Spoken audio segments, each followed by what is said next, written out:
it.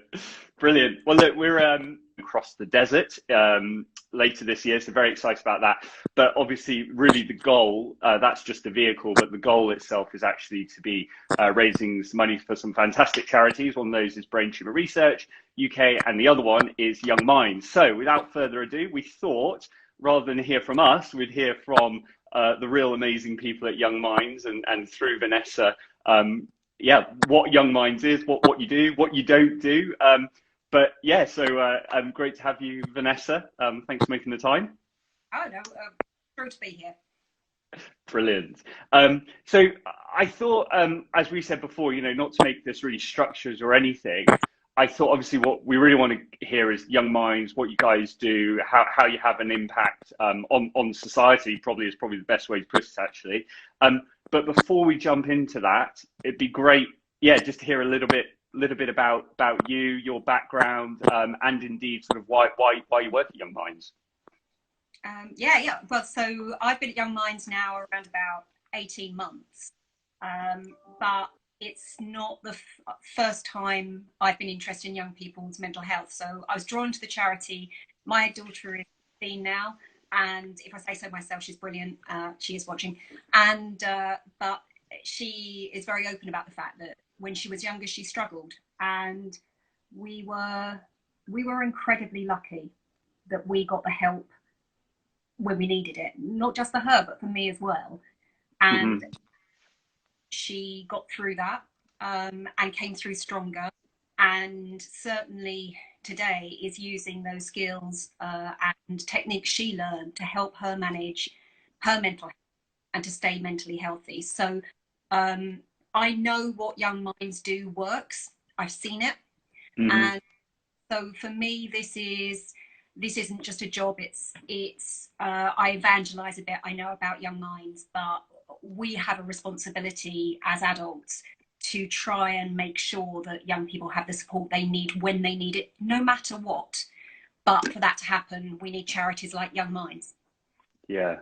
No, that's well, really, yeah, quite a kind of profound introduction, and really appreciate yeah, you sharing that, and also to your daughter, because I think from my own personal experience, I think it's having people be open just really helps, obviously, kind of remove a stigma around this as well, and helps eventually, not on any sort of timeline, but it helps other people who have challenges, obviously, just recognize that these are challenges, and there are ways to manage and come through them. So yeah, really appreciate that.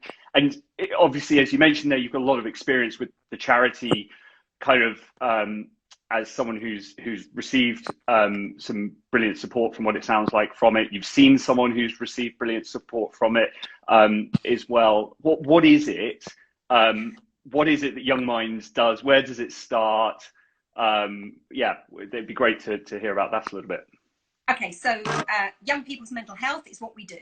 And what that means really practically is about us feeling that young people should not have to be on their own with any mental health struggles that they have. And getting help to them at the right time, in the right Mm-hmm. way, is crucial. And I suppose we do that and we've got sort of three approaches to that. One is about making sure there's practical, actionable support delivered where and when young people need it, which is mainly digitally. So you'll find us on Instagram, you'll find us on TikTok, wherever young people are, you hope we're there. So that whether it's 3 in the morning or 2 in the afternoon, if a young person's beginning to think, I need some help, they can reach out and find some really practical advice and guidance online. Mm-hmm. Um, we also support those adults that young people turn to. So, I'd like to think I'm a super mum. I'm not. And there's a lot that is really confusing and scary. When I see my daughter struggle, it does something to me like there's no other experience in the world. Or friends, when she sees her friends struggling, you can see the pain it brings. So Young Minds is there to try and give some support around that, whether that's through our parents' helpline, where people can phone and get advice, or through the training of professionals we do. It's about creating that environment in which a young person can feel safe to express themselves and get the help they need. And then also because even if we tried really hard, we can't reach every single person. Hmm. It's also about getting young people's voices heard. So Yeah. these, a lot of the time, they know what they need. And what we do is we help amplify that voice. So whether it's taking them to Parliament or getting their thoughts and impact and informing mental health legislation, or working with big brands that have a huge impact on young people to try and make sure they're communicating in a more effective way and supporting young people's mental health themselves. It's all of that. So we do a lot, but most importantly, I think, I hope, we're telling young people they are not alone, and reach out, and there is help out there. Yeah. And so it sounds like, again, if there was some sort of spectrum of someone being unwell with their mental health, it sounds like you come at a lot of different, you can interject at lots of different ways along that, which is no doubt incredibly complicated, but incredible that you do that. What what does mental? I think one of the biggest challenges I know I found is if someone said, define a mental health illness or define mental health.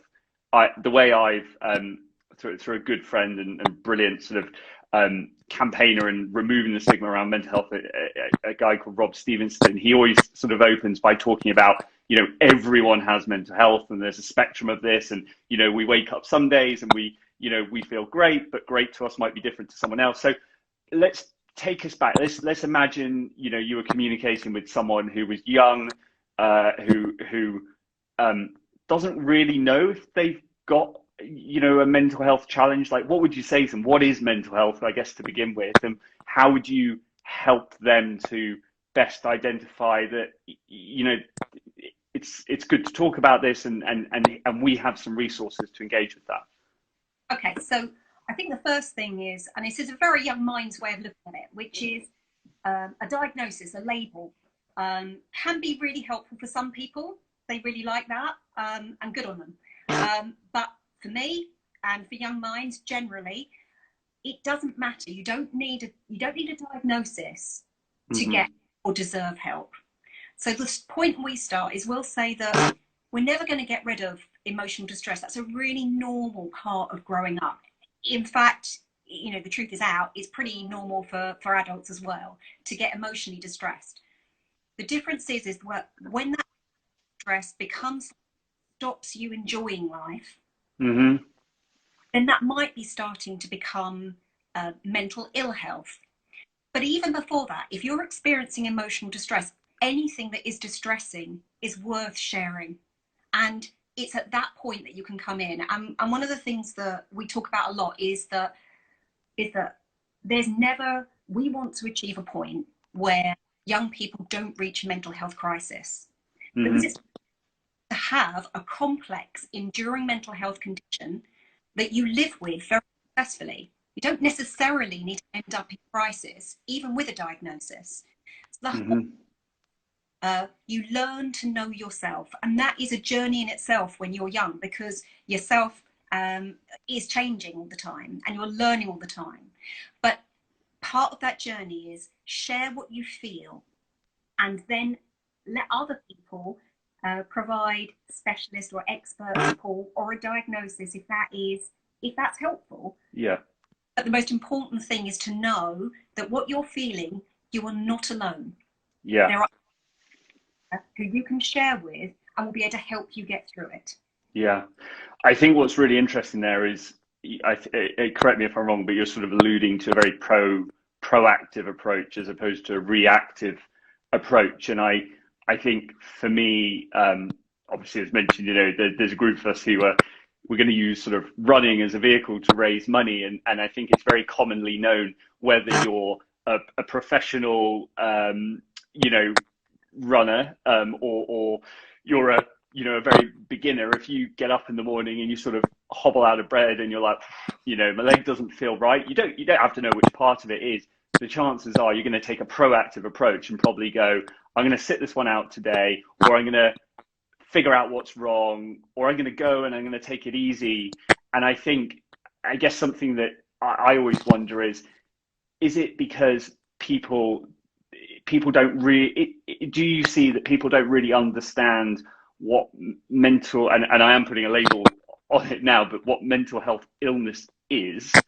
That the problem there is, if you're a young person, you sort of see the adults around you who naturally, you know, you look up to, and because they aren't taking a proactive approach to their own mental health, that has a downstream effect. So I guess what is the reality of, you know, ill mental health in young people, and what do you feel can be done, or what are you guys doing to help almost the older generations make it a more of an acceptable, shall I say, conversation to help people, as you say, take a proactive approach? That was a bit of a long-winded way around of Right. trying to explain that. No, that's great. Well, I mean, this was a crisis. There was a mental health crisis in young people before we'd even heard of COVID, and COVID has not helped. We just had our report back. We do running research with young people, Mm-hmm. and just the vast majority are finding this lockdown harder than the previous ones, and many of them have found access to their mental health support has just disappeared. When you think about it, young people before, they might have turned to their friends, to their teachers, to their football coaches, and lockdown means that all of those support networks have, in many cases, just vanished, and it really is worrying. But it's not a short-term problem. So in the last 10 years, there's been a tripling of the number of under 18s ending up in A&E due to issues around mental health. We can't be there. We can't be where young people are ending up in hospital rather than being able to open up and get support. And that's where the problem is. We know that young people more and more feel able to begin to open up, and that's brilliant. But 70% of them, when they ask for help, get nothing. Right. That is one of the really, really significant issues. And the NHS was saying last year, so we're looking about 1 in 6 are going to end up with a diagnosable mental health condition. So that's 5 young people in every classroom. Mm-hmm. That is a full diagnosis. There are a lot of people who are struggling for that. So for us, it's about it's helping young people recognise they're not alone, that they can get help, they can reach out. It's also the work that we do with adults. Some of that is about helping them understand ways to question. So anyone out there who's worried, you can call our parents helpline, go on our website and find the Take 20, how to spend 20 minutes a day positively with your young person, that will encourage a conversation rather than trying to just say to them, how are you? You know, and expecting an answer. So it's this practical stuff that we need to get better at as adults. And it's making sure we're around if young people reach out. That's tough. And then there's a big thing I think it's important to share, which is we've just, as part of the return to school, one of the things that we've launched our new campaign, Not All on You. And what we're finding is more and more young people, when they're struggling, are turning to their mates. Of course they do. But their friends don't always know. They don't always know what to say. They don't always know what to do. And it can feel really difficult for them to have to cope with disclosures. So if you're one of those, then there is now information on Young Minds website all about how do you help a mate? How do you help them? And when should you perhaps escalate that up to disclose to an adult, go and find some extra help?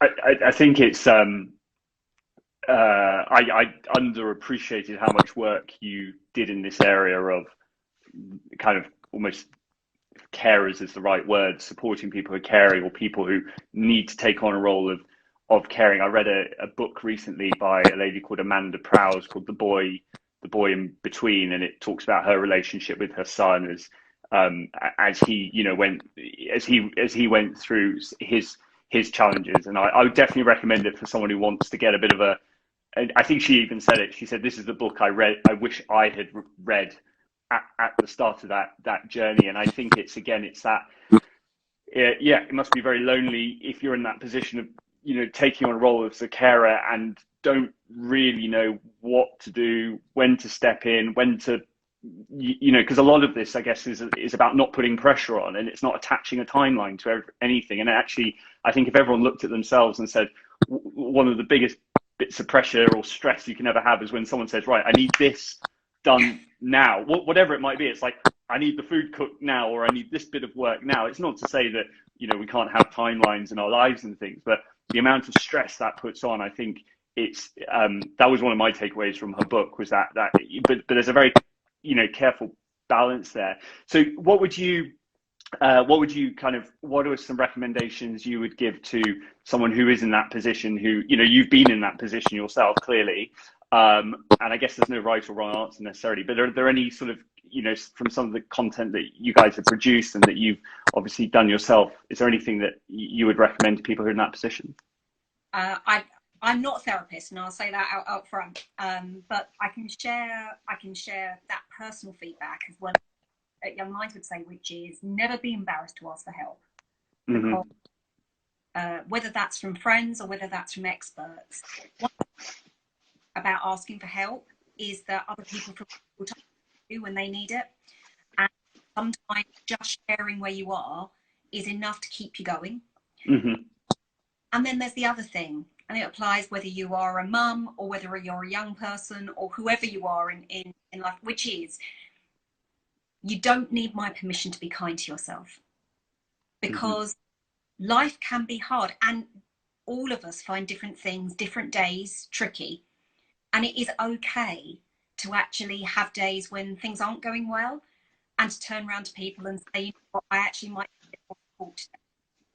And the more we can open up as adults, the more we can open up and be emotionally honest with our young people, the more we give them permission to open up to us.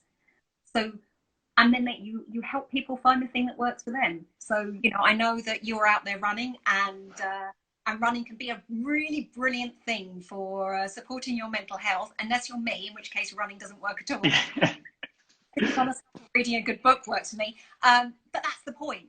Actually beginning to know yourself and be kind to yourself then gives you permission to start taking those actions which help. And you try things, and if you don't know what's going to help, you try different things, because I promise you that there will be something out there that works for you, and I guarantee that the emotions will pass. And about finding something that helps now and keeping going until you get that help. That's that's really insightful. That's really helpful. I think something you talked about there is, I guess, if you are in a position of potentially caring or being around someone who might be having some challenges, showing some vulnerability yourself probably breaks down quite a few of those barriers. And I think, again, the thing you said there about, like, it's so personal.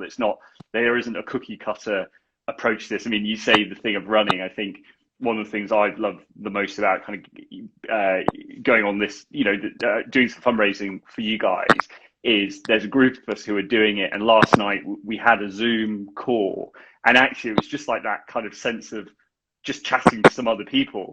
And actually, I think, we did talk about running, but actually you end up just having these other little bits of chit chat along the way. And then I was out for a run my other half this morning, and there's a group of us doing quite a few runs over the next couple of days. And she was saying, oh, you're going to run with anyone else? And I was saying, I was running alongside her, and I said, oh, actually, I quite like running on my own sometimes, which she gave me a bit of a funny look, because I think she thought I was telling her not to be there with me, which wasn't the thing at all. But the point is even in one thing, it can pack in a lot of other things that can, I guess, help you. So this, Vanessa, has been brilliant. So just to kind of round things off, I guess there's two questions. We're going to do more of these interviews with lots of other brilliant people like yourself to talk about these topics. We'd love to ask you sort of two questions to round off. So one of them is, well, I'll ask the first one. So the first one is, what is some advice you would give your younger self looking back? Looking back, flippantly, probably it's not the end of the world if your hairstyle doesn't go right. seriously, you don't have to hold everyone's problems. You don't have to solve everyone's problems. It's okay not to know what to do, is what I'd say to myself. That's amazing. Okay, and the second one is uh, what's the biggest challenge you faced to date? Wow. Biggest challenge I've faced today.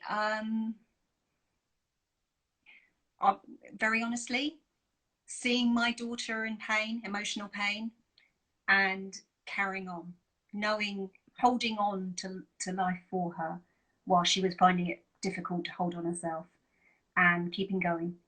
Yeah. Biggest I've ever faced. And uh, she is an amazing woman, amazing young woman now. Oh, that's that's amazing to hear, and yeah, thanks for sharing that. Yeah, really, I think I really appreciate that, and well, I know I do, and I think everyone else listening to this now or in the future, because again, it just helps. Yeah, just I guess it's showing some vulnerability and some that I think helps other people identify that it's okay to I guess not be okay in some respects. So listen, Vanessa, this is clearly you've got lots of other great things to be doing with your time, given all the amazing work you do with young minds.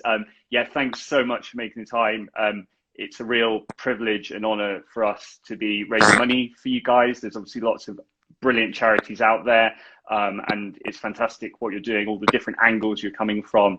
How can other people support you? How can people get involved? What's the best thing? We'll obviously put some links to the website, but anything you want to say just before we sign off? So website's there for people who want access to the content. More importantly than anything else, we know young people right now, today, are feeling isolated and alone. That's coming through. That's what we're hearing all the time. So if you know any young people right now, reach out. Give them a chance, give them the chance and the space to have a conversation with you about how life is going. Really, it's really it's really important. It can make all the difference. A small amount of kindness. Brilliant. Thanks so much, Vanessa. Yeah, really good to see you and speak to you soon. Speak to you soon. Bye. Bye. Bye.